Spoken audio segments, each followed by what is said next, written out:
Well, howdy there, Internet people. It's Bo again.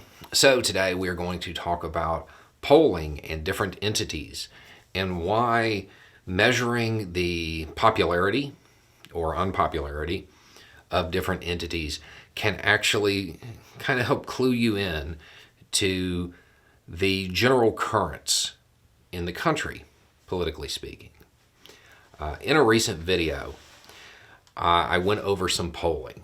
And I talked about how most terms and entities in the United States do not actually have a majority of people supporting them. And the real metric, because of that, is the number of points they're underwater, meaning the difference between how many people view them positively and how many people view them negatively, the percentages there. During this, there were two entities that seemed weird. BLM and MAGA were both mentioned in the polls. The poll collected data on how people felt about these groups, these terms. Lots of questions about why this matters. Okay, so to go over those numbers again, for BLM, for Black Lives Matter, 38% of Americans view it positively, view it in a positive light. For MAGA, it is 24%.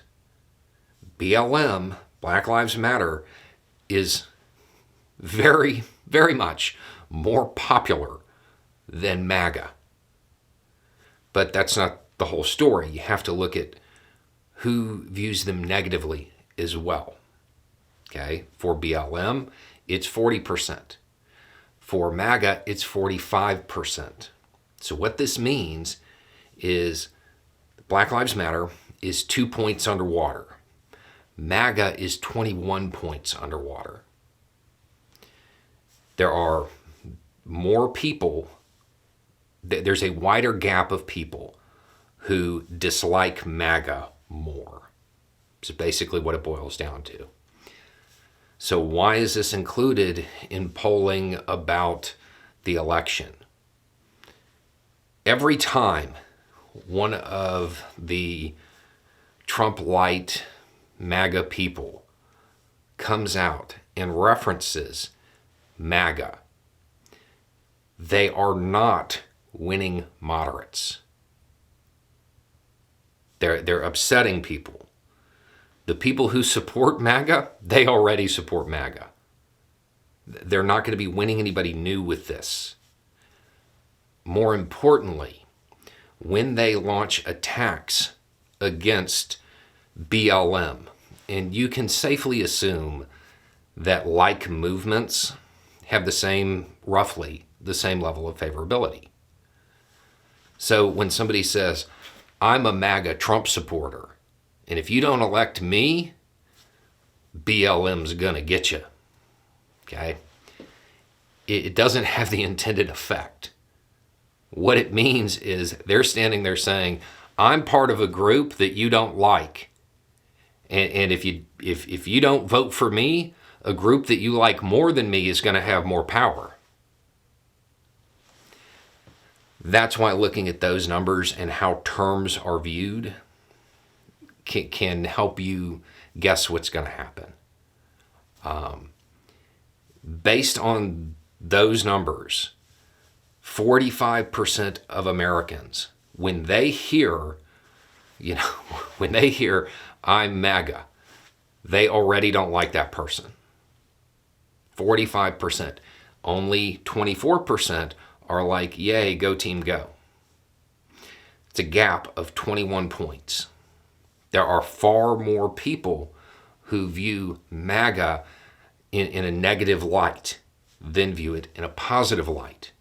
When it comes to BLM, which when you're looking at terminology, it's basically just become social justice movements in general. 38% view it positively and 40% view it negatively, meaning only 2%. 2 points.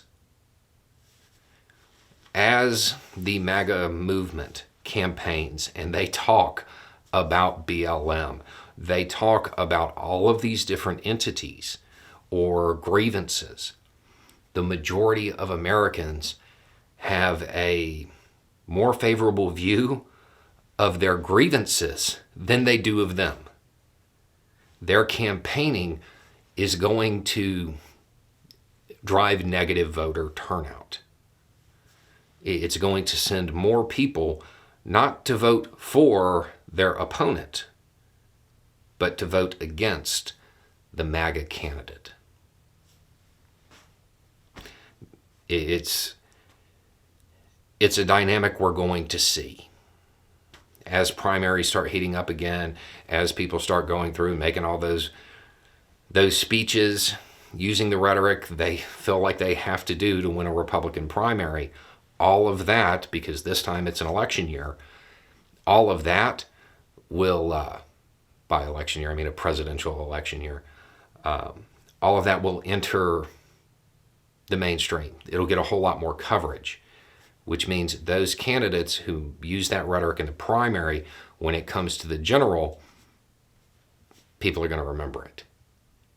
As they identify themselves as MAGA, they are eliminating 45% of the population.